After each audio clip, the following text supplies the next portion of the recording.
Hello, I'm Michael Wynn, Chief Digital Officer of Digital Ops, a division of RB Oppenheim Associates. Welcome to the Digital Marketing Podcast, where we talk about strategies to help grow your business. Today, I want to talk about website redesign strategies. A lot of people think about, is it time to redesign my website? Today, we're going to talk about a data-driven, results-based approach to redesigning your website. You know, people ask me, Michael, when is a good time for me to start thinking about a website redesign? And I'll say to them, you know what? It really depends on where you are with your brand. Have you launched a new service or a new product? Or is it just time to kind of give it a refresh? The average consumer, when they visit a website, if it's been more than 2 years, maybe 2.5 years, it's probably a good time to at least give the homepage a refresh.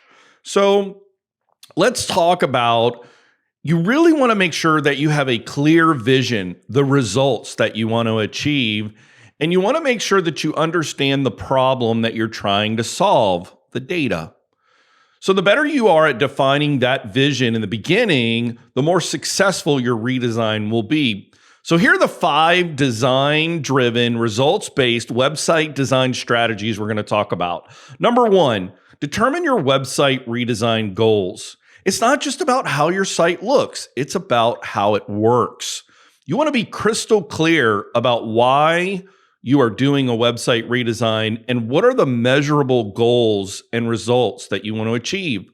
You know, are there any metrics that you can approve on your new website? Number 2, define your branding and messaging.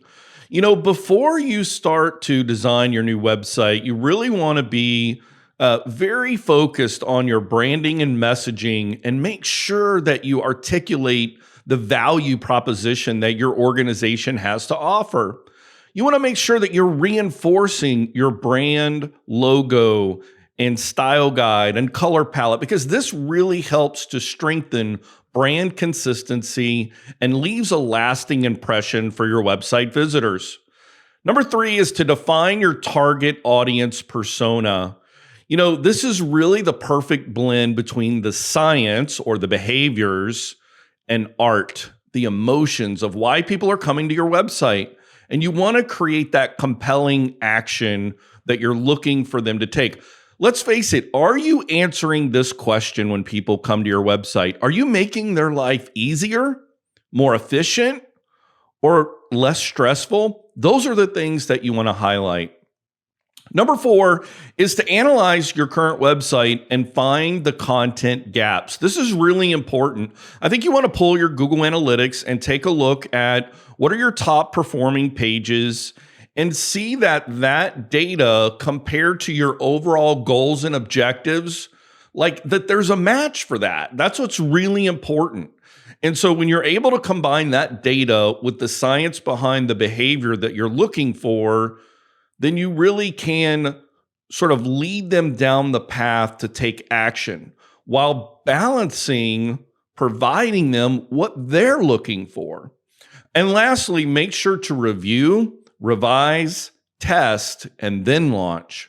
This is a really important final step because after you've completed steps 1 through 4 that we've talked about, you want to make sure that your content is laid out in a way that these call to actions really create the optimal experience for your visitor.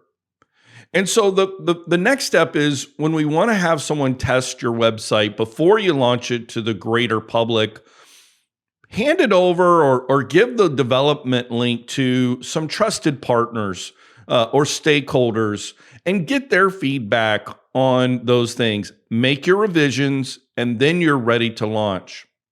Now, before you launch, make sure you've got a checklist connecting all your social channels and you have a plan to be able to create a messaging campaign that lets the world know your site has been updated. The mistake that I see most in campaign launch campaigns is instead of launching with, hey, look how great our website is, start with, hey, look what you can do now. Think about how the person is going to benefit from visiting your new website. Guys, these are the 5 tips. I hope you have found them helpful. Again, as a quick recap, what are the data-driven, results-based redesign strategies? Number 1, determine your website goals. Number 2, define your branding and messaging. Number 3, define your target audience personas. Number 4, analyze your website and find the content gaps. And lastly, review, revise, and test before you launch. Guys, thanks so much for tuning in today. Again, my name is Michael Wynn, Chief Digital Officer of Digital Ops, a division of RB Oppenheim Associates. We'll see you next time on the Digital Marketing Podcast.